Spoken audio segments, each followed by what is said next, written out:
दोस्तों, मैं दीपक कुमार स्वागत करता हूं आपको अपने यूट्यूब चैनल यूनिवर्स क्लासेस में। आज का ये जो वीडियो है वो बिहार डीएलएड और बीएड एंट्रेंस एग्ज़ाम 2024 के लिए इम्पोर्टेंट रहेगा। बिहार डीएलएड का एग्ज़ाम डेट आ चुका है जो 30 मार्च को होना है। बीएड का भी फॉर्म आ चुका है। तो इन दोनों में 20-20 प्रश्न साइंस के पूछे जाते हैं। तो हम इस वीडियो में साइंस के जो सिलेक्टेड क्वेश्चन होते हैं वो लाए हैं और ये एग्ज़ाम तक में बिहार डीएलएड का एग्ज़ाम तक में आपको टोटल 600 प्रश्न फिजिक्स, केमिस्ट्री, बायो से मिलाकर के करवाया जाएगा। 600 प्रश्न का डिटेल सॉल्यूशन करवाया जाएगा। अर्थात आप 600 प्रश्न नहीं देखिए, 600 प्रश्न का जब आप डिटेल सॉल्यूशन देखेंगे तो वो लगभग 3000 के अप्रॉक्स में आपको प्रश्न है जो याद हो जाएंगे। तो चलिए, ये मॉडल सेट 1 है। ये मॉडल सेट 1 में 15 प्रश्न रहेंगे और ये जो सीरीज है वो डेली आएगा और साइंस के लिए रहेगा, सिर्फ साइंस के लिए रहेगा। तो इसके लिए आप चिंता ना करें। और तो चलिए इस प्रश्न को देखते हैं। जो हमारा पहला नंबर प्रश्न है वो एक क्या बोलता है। प्रश्न है कि निम्नलिखित में से कौन सा उपकरण रासायनिक ऊर्जा को विद्युत ऊर्जा में परिवर्तित करता है। तो आप ऑप्शन में देखिए कि कौन सा ऐसा उपकरण है जो रासायनिक ऊर्जा दीजिएगा तो उसको विद्युत ऊर्जा में कन्वर्ट कर देगा। तो देखिए, पहला ऑप्शन है विद्युत हीटर, फिर है विद्युत पंखा, हेयर ड्रायर, विद्युत सेल। तो विद्युत सेल यहाँ पे आंसर हो जाएगा, क्योंकि विद्युत सेल जो है वो रासायनिक ऊर्जा को विद्युत ऊर्जा में परिवर्तित करता है। लेकिन विद्युत सेल में एक प्रॉब्लम है। विद्युत सेल का 2 कंडीशन होता है। विद्युत सेल का कितना कंडीशन होता है? 2 कंडीशन। विद्युत सेल जब चार्ज रहेगा, जब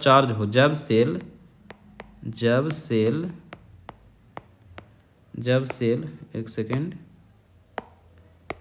जब सेल चार्ज हो तो जब सेल चार्ज रहेगा, अर्थात जब विद्युत सेल चार्ज रहेगा तब वो रासायनिक को विद्युत ऊर्जा में परिवर्तित करेगा। जब सेल चार्ज हो तो रासायनिक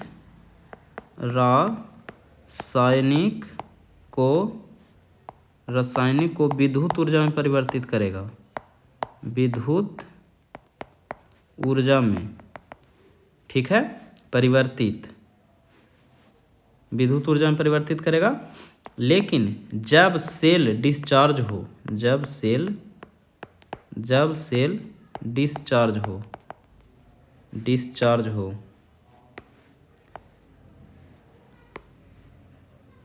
जब सेल डिस्चार्ज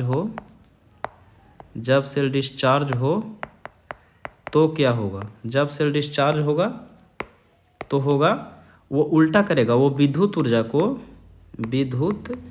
विद्युत को रासायनिक ऊर्जा में बदलेगा, रासायनिक ऊर्जा, ठीक है, विद्युत ऊर्जा को रासायनिक ऊर्जा में बदलेगा। फिर से समझिए, विद्युत सेल जब चार्ज रहेगा, जब विद्युत सेल चार्ज हो तो रासायनिक को विद्युत ऊर्जा में बदलेगा। लेकिन जब सेल डिस्चार्ज हो तो वो विद्युत को रासायनिक ऊर्जा में बदलेगा, ठीक है, उल्टा होता है। विद्युत पंखा है। विद्युत पंखा क्या करता है? एक सेकेंड रुकिए। विद्युत पंखा जो है वो विद्युत पंखा विद्युत ऊर्जा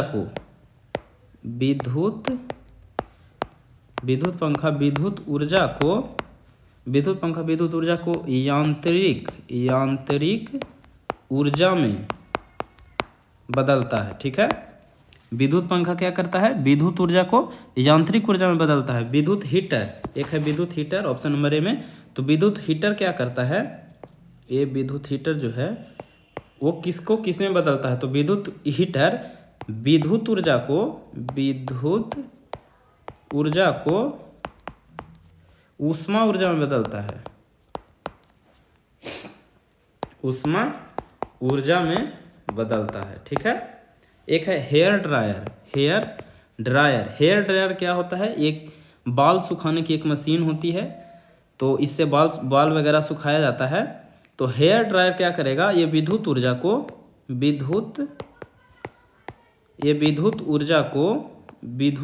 को ऊष्मा ऊर्जा में बदलेगा,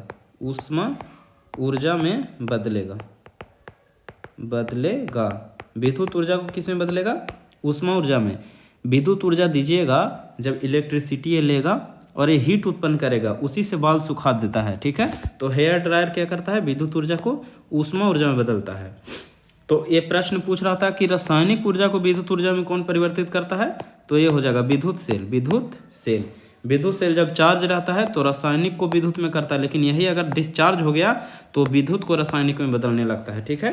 तो इस प्रश्न का डिटेल सॉल्यूशन हो चुका है, इसका आंसर डी होगा। चलिए नेक्स्ट प्रश्न की ओर चलते हैं। अगला प्रश्न है कि तेज गति से आने वाली क्रिकेट गेंद को पकड़ते समय एक क्षेत्र रक्षक यानी कि फील्डर अपनी बाहों को पीछे की ओर क्यों करता है। आप क्रिकेट खेले होंगे तो जब कैच पकड़ते समय अर्थात गेंद को पकड़ते समय एक क्षेत्र रक्षक अपनी बाहों को पीछे इसलिए करता है क्योंकि वो लंबे समय तक कम बल का अनुभव करता है, यानी कि ऑप्शन नंबर सी वह लंबे समय तक कम बल का अनुभव करता है। जैसे देखिए इसका थोड़ा सा सॉल्यूशन दे देते हैं। बल बराबर होता है संवेग बटा समय। बल बराबर एक फॉर्मूला ये भी होता है संवेग बटा समय। तो देखिए जब ये जो है बल बराबर संवेग बटा समय, अर्थात समय और बल में इन्वर्सली प्रोपोर्शनल है। अर्थात जब आप समय को बढ़ाइएगा तो बल है वो घटेगा, बल क्या होगा, घटेगा। लेकिन जब आप समय को घटाइएगा तो बल क्या हो जाएगा, बढ़ जाएगा, ठीक है। अर्थात ये उल्टा होता है, क्यों, क्योंकि समय है वो बटा में है। तो जब समय को बढ़ाइएगा तो बल घट जाएगा और जब समय को घटाइएगा तो बल बढ़ जाएगा, ठीक है। तो जैसे यहाँ पे बल के जैसे देखिए क्षेत्र रक्षक अपनी बाहों को पीछे इसलिए करता है गेंद पकड़ते समय क्योंकि वह लंबे समय तक कम बल का अनुभव करे। जैसे समय को ज़्यादा लेगा, गेंद को पकड़ने के लिए ज़्यादा समय लेगा तो बल क्या होगा, बल कम लगेगा उस पर।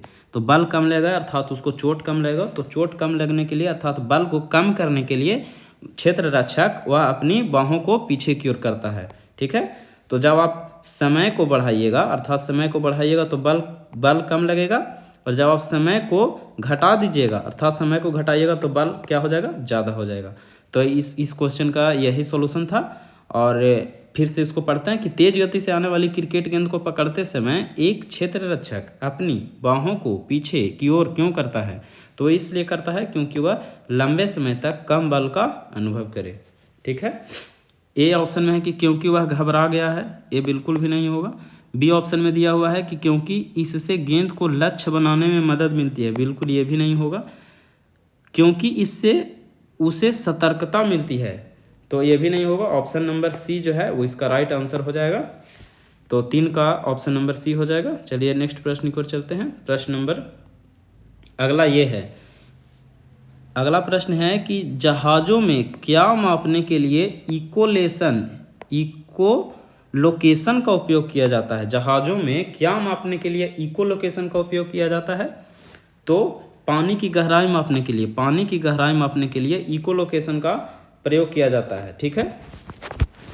एक और प्रश्न पूछा जाता है कि रडार क्या करता है।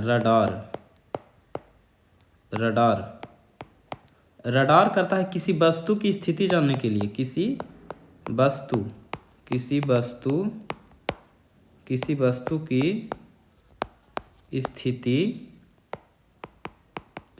की स्थिति जानने के लिए, ठीक है, रडार का उपयोग किया जाता है। रडार का फुल फॉर्म भी आपसे पूछा जा सकता है। तो रडार का फुल फॉर्म होता है रेडियो डिटेक्शन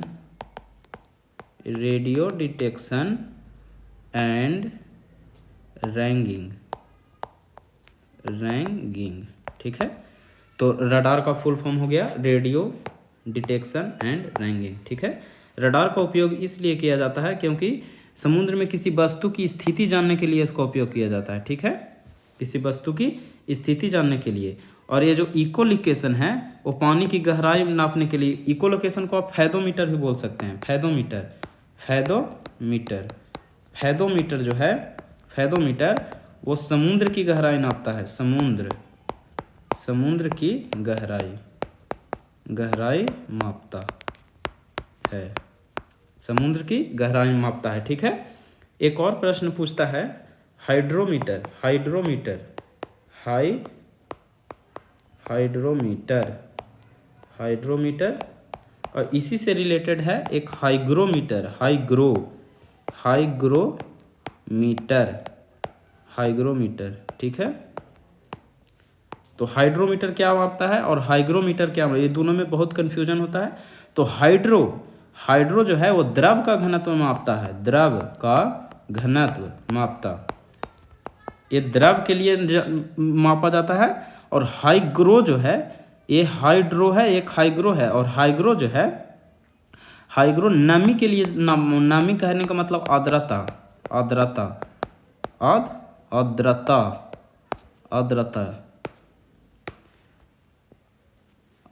के लिए, आर्द्रता मापने के लिए, ठीक है, किसका उपयोग किया जाता है। तो हाइड्रोमीटर से द्रव का घनत्व मापते हैं, हाइग्रोमीटर से नमी या आर्द्रता मापते हैं, फैदोमीटर से तो आपको बता दिए, फैदोमीटर जो है वो गहराई मापता है। बैरोमीटर क्या मापेगा, बैरोमीटर से हम लोग क्या मापते हैं, बैरोमीटर से वायुमंडलीय दाब,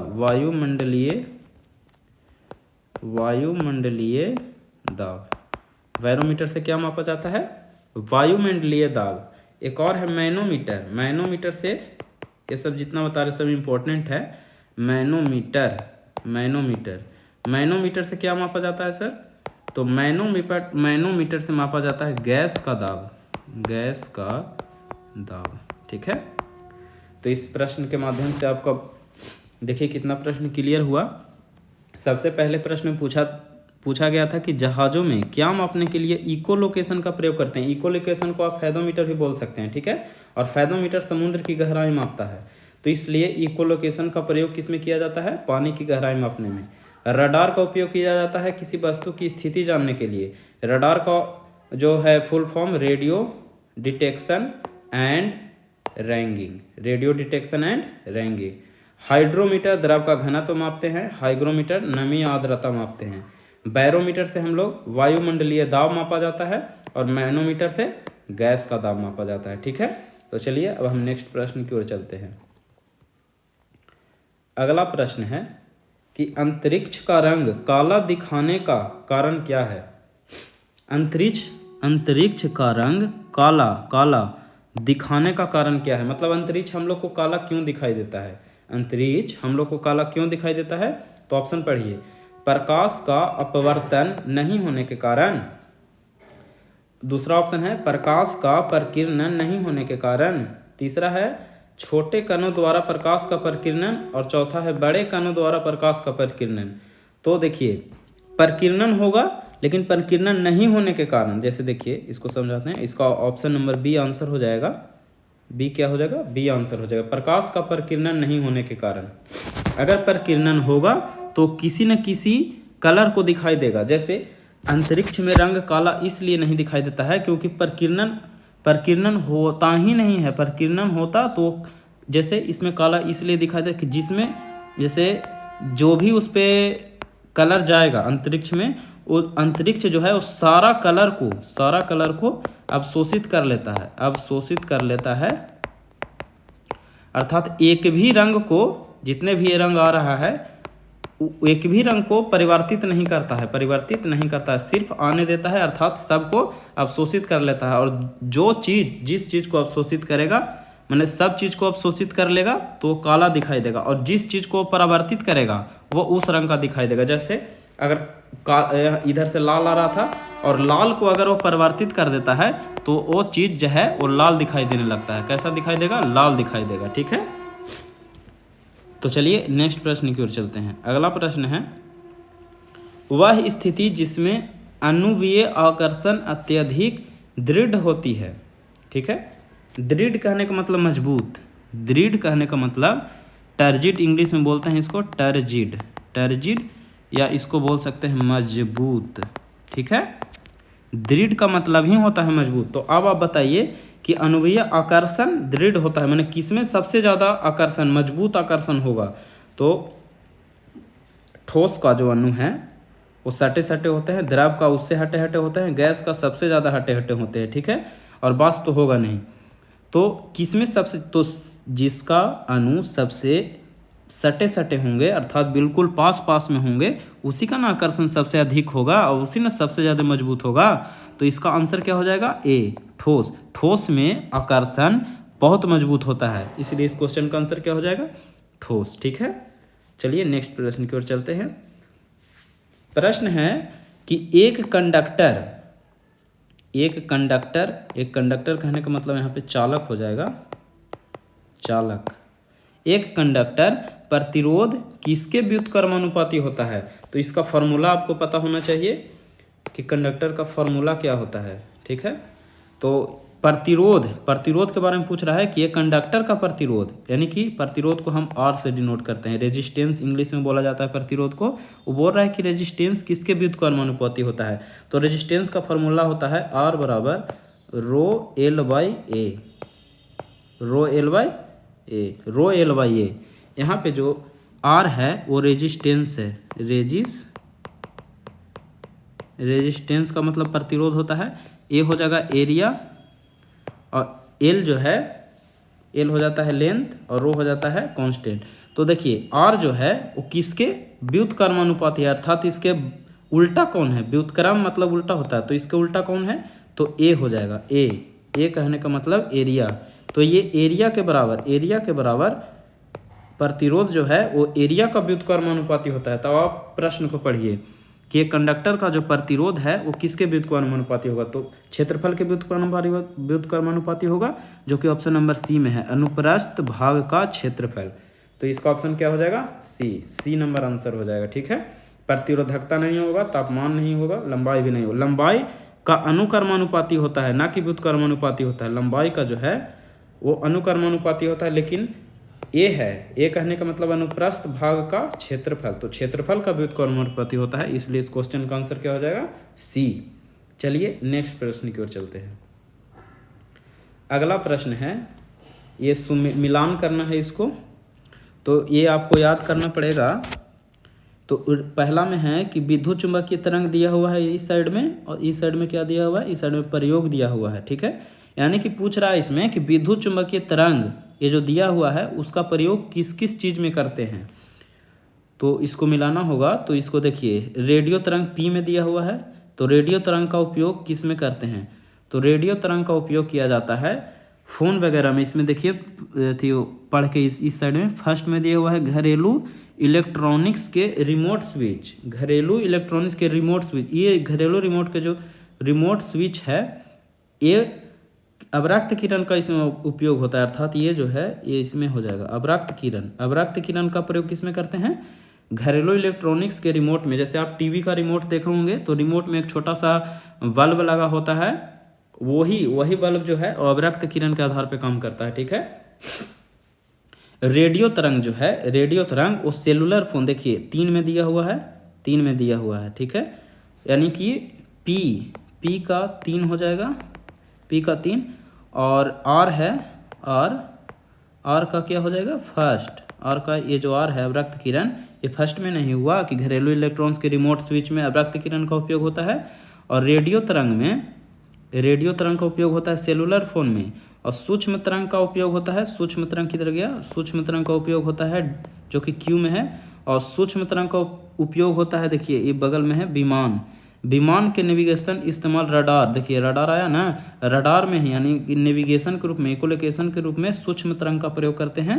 और फिर जो बच गया वो हो जाएगा, जैसे गामा किरण बचा, तो गामा किरण का उपयोग हम लोग करते हैं कैंसर के कोशिकाओं को नष्ट करने के लिए दवा के रूप में। ठीक है, तो इसका जैसे देखिए पी का हो गया थर्ड, आर का हो गया सेकेंड, और सूक्ष्म तरंग का उपयोग कहाँ करते हैं हम लोग? विमान वाला में, विमान नेविगेशन के रूप में, अर्थात क्यू का हो जाएगा सेकेंड, ठीक है, और एस का हो जाएगा फोर्थ। तो अब देखिए ये ऑप्शन में कौन सा है?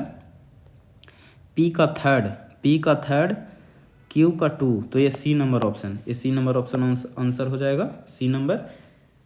सी नंबर ऑप्शन जो है वो आंसर हो जाएगा, ठीक है। इसको मिटा देते हैं, आपको याद करने में आसानी होगी, ठीक है।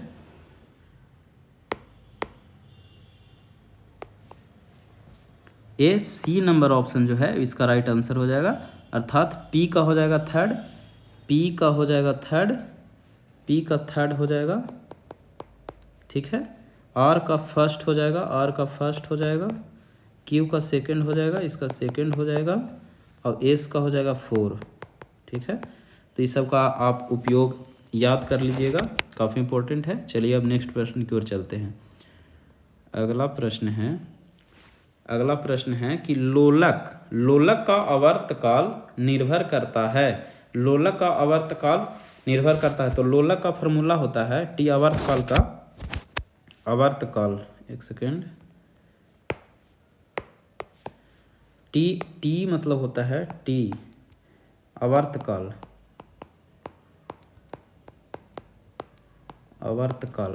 का फॉर्मूला क्या होता है? आवर्तकाल का फॉर्मूला होता है 2π√L/G, 2π√L/G, ठीक है। आवर्तकाल का फॉर्मूला होता है 2π√L/G। आवर्तकाल को इंग्लिश में हम लोग टाइम पीरियड कहते हैं, टाइम पीरियड को आवर्तकाल बोला जाता है, ठीक है। तो प्रश्न बोल रहा है कि लोलक का आवर्तकाल निर्भर किस पे करेगा? तो ये आवर्तकाल का फॉर्मूला है L और G, ठीक है। अब आप ऑप्शन को पढ़िए, ऑप्शन में दिया हुआ है लोलक के द्रव्यमान पर। देखिए इस फॉर्मूला में कहीं पे भी द्रव्यमान है नहीं, ये लेंथ है, ये गुरुत्वीय त्वरण है, और एक 2π जो है वो कांस्टेंट है। गोलक की प्रकृति पर, प्रकृति के बारे में यहाँ इस फॉर्मूला में कहीं पे चर्चा है नहीं। माध्य बिंदु से विस्थापन पर, यहाँ पे विस्थापन भी नहीं है फॉर्मूला में कहीं पे, तो इस पे भी निर्भर नहीं करेगा। गुरुत्वीय त्वरण पे, देखिए गुरुत्वीय त्वरण जो कि जी में है 2π√L/G, और जी है वो गुरुत्वीय त्वरण है, क्या है? गुरुत्वीय त्वरण। तो ये गुरुत्वीय त्वरण पे निर्भर करता है और लंबाई पे निर्भर करता है। आवर्तकाल किस पे निर्भर करेगा? तो चाहे तो लंबाई पे या तो गुरुत्वीय त्वरण पे। तो इस ऑप्शन में गुरुत्वीय त्वरण दिया हुआ है, तो इस प्रकार इस क्वेश्चन का आंसर क्या हो जाएगा? डी, गुरुत्वीय त्वरण पे। आवर्तकाल का फॉर्मूला होता है 2π√L/G, ठीक है। चलिए अब नेक्स्ट प्रश्न की ओर चलते हैं। अगला प्रश्न है रॉकेट किस नियम पर कार्य करता है? रॉकेट किस नियम पे कार्य करता है? तो रॉकेट किस नियम पे कार्य करेगा? रॉकेट किस नियम पे कार्य करता है? तो इसका ऑप्शन देखिए, द्रव्यमान संरक्षण का नियम लेबोजियर ने दिया था, लेबोजियर ने दिया था। ऊर्जा संरक्षण, संवेग, हाँ ये संवेग संरक्षण जो है, संवेग संरक्षण के नियम पर जो रॉकेट है वो काम करता है, ठीक है। संवेग संरक्षण के नियम पे रॉकेट कार्य करता है। या तो फिर इसका एक और आंसर हो सकता है third law, Newton third law. Newton के तीसरा नियम पे भी रॉकेट कार्य करता है, न्यूटन थर्ड लॉ, ठीक है। न्यूटन के तीसरा नियम पे भी कार्य करता है रॉकेट, या संवेग संरक्षण के नियम पे भी कार्य करता है, ठीक है। तो इस और ये जो द्रव्यमान संरक्षण का सिद्धांत है वो लेबोजियर साहब ने दिए थे। अब अगले प्रश्न की ओर चलिए। अगला प्रश्न है निम्नलिखित में से किसकी कोई इकाई नहीं है? किसका इकाई नहीं होता? तो घनत्व, देखिए इसमें घनत्व का तो होता है, क्योंकि घनत्व का फॉर्मूला होता है द्रव्यमान बटा आयतन। तो द्रव्यमान का तो हम लोग किससे अथी करेंगे? द्रव्यमान का ऐसा यूनिट केजी हो जाएगा, और आयतन का क्या हो जाएगा? आयतन बराबर होता है लंबाई गुना चौड़ाई गुना ऊंचाई, और सबको मीटर में करेंगे तो मीटर गुना मीटर गुना मीटर, अर्थात केजी बटा मीटर क्यूब। तो इसका तो इकाई हो गया, इसका इकाई हो गया ना कि केजी बटा मीटर क्यूब। तो ये ऑप्शन तो नहीं होगा। इसमें पूछ रहा कि किसका इकाई नहीं होता है? सापेक्षिक घनत्व, तो इसी का नहीं होता है।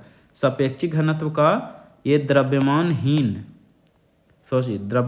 नहीं होगा, ये विमाहीन राशि है, अर्थात इसका जो है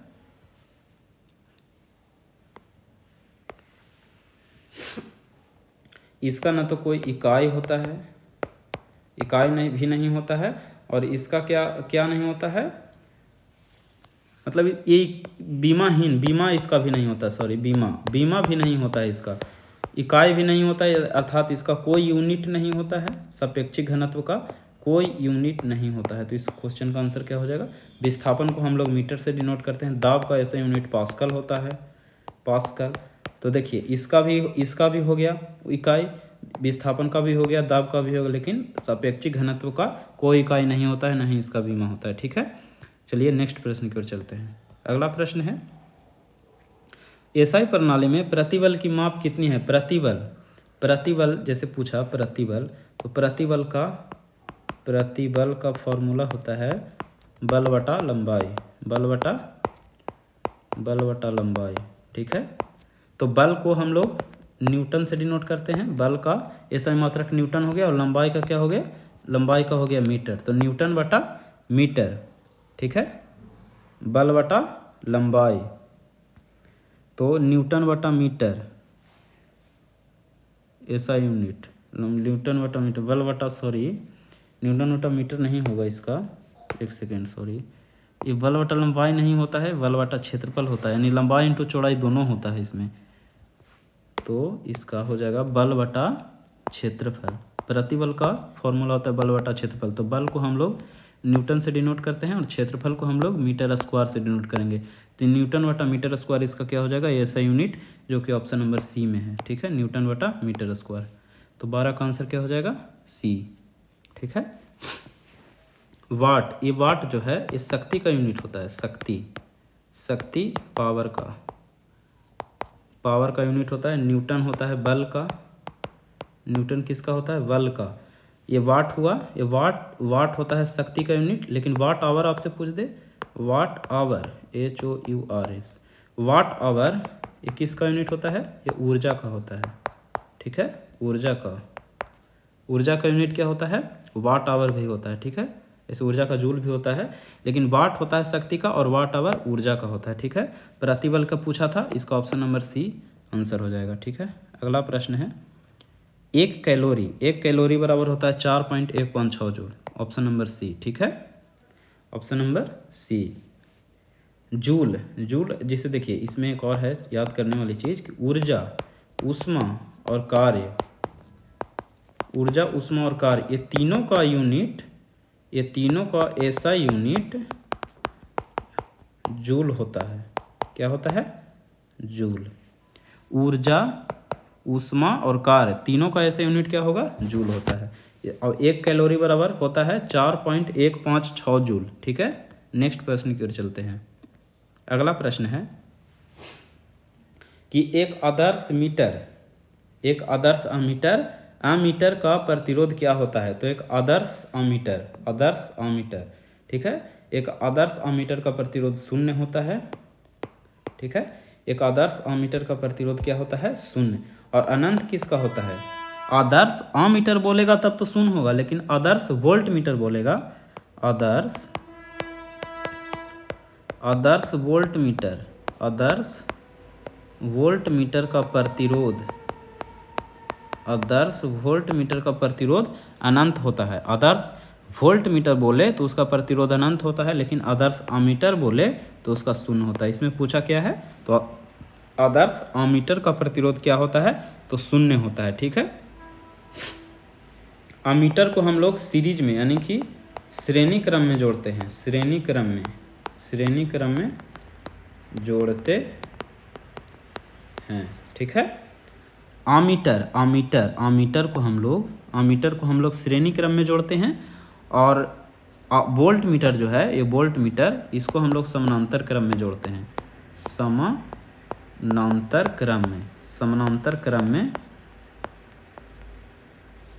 क्रम में जोड़ते हैं। ठीक है,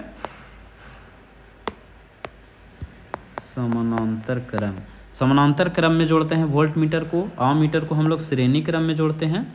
ठीक है, और ये अमीटर है किस चीज़ को नापता है? तो विद्युत धारा का मापता है। विद्युत धारा का ऐसा यूनिट क्या होता है?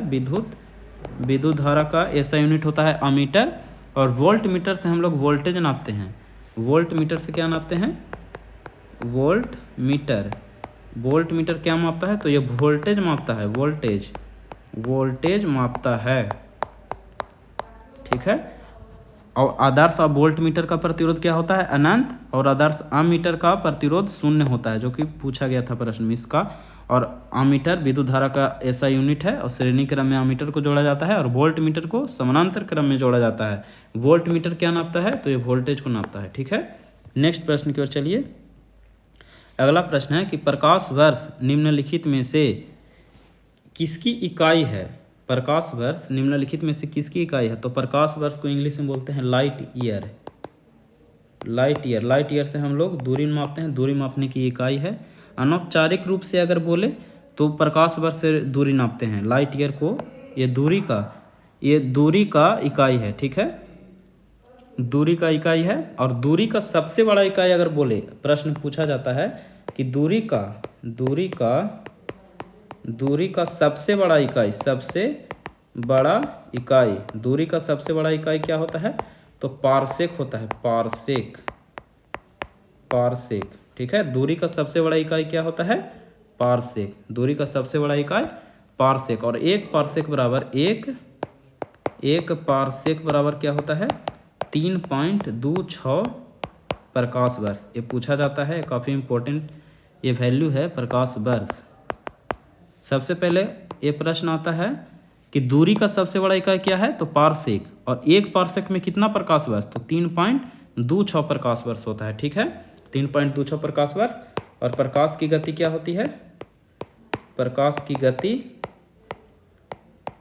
गति होती है 3 × 10⁸ मीटर पर सेकेंड, ठीक है, 3 × 10⁸ मीटर पर सेकेंड। तो इस क्वेश्चन का आंसर क्या हो जाएगा? दूरी। प्रकाश वर्ष किसको नापता है? तो दूरी का सबसे बड़ा इकाई क्या होता है? तो पारसेक। अगला प्रश्न है कि एक लघु परिपथ में धारा क्या हो जाता है? जब लघु परिपथ को हम लोग शॉर्ट सर्किट बोलते हैं, जब शॉर्ट सर्किट होता है तो धारा का मान अत्यधिक तेजी से बढ़ जाता है। तो ये ऑप्शन नंबर बी में है कि अत्यधिक तेजी से बढ़ती है। तो अत्यधिक तेजी से बढ़ती है, तो इस ऑप्शन हो जाएगा बी। इस क्वेश्चन का ऑप्शन नंबर क्या हो जाएगा? बी आंसर हो जाएगा। एक लघु परिपथ में जब लघु पथित परिपथ होता है तो धारा का मान अत्यधिक तेजी से बढ़ता है। क्यों? क्योंकि इसका वैल्यू होता है, जैसे देखिए I बराबर होता है V/R। I बराबर क्या होता है? V/R। जब रेजिस्टेंस जीरो हो जाता है, लघु परिपथ कहने का मतलब तार कहीं पे टूट जाएगा, शॉर्ट सर्किट हो जाएगा, तो उसका रेजिस्टेंस जीरो हो जाएगा। और जैसे ही रेजिस्टेंस जीरो होता है, धारा का मान बहुत ज़्यादा अनंत हो जाता है, ठीक है। जैसे कि आप लोग जानते हैं ये R है जो बटा में है, तो किसी भी नंबर के, जैसे 8/0 है तो इन्फिनिटिव होता है, किसी भी बटा के जीरो में उसका मान क्या हो जाता है? इन्फिनिटिव। तो उसी प्रकार जब यहाँ पे रेजिस्टेंस जीरो हो गया, रेजिस्टेंस क्या हो जाएगा? रेजिस्टेंस जीरो हो गया जीरो। तो इसी प्रकार इसका जो धारा का मान है I बराबर होता है धारा, ठीक है। और R मतलब हो जाएगा प्रतिरोध, ठीक है। और V हो जाता है वोल्टेज। तो जैसे ही प्रतिरोध का मान शून्य होता है तो धारा का मान क्या हो जाता है? बहुत अधिक, अर्थात इन्फिनिटिव की ओर चला जाता है, अर्थात बहुत तेजी से बढ़ता है धारा का मान, बहुत तेजी से। इस प्रकार इस क्वेश्चन का आंसर क्या हो जाएगा? बी, ठीक है। तो आज का प्रश्न यहीं तक था। तो उम्मीद है कि आपको सब प्रश्न अच्छे से समझाए होंगे। तो चलिए इस वीडियो को अब हम यहीं पे समाप्त करते हैं। आपको एक बार फिर से आप लोग देख के खुद से रिवाइज कर लीजिएगा। Thank you. वंदे मातरम। जय हिंद।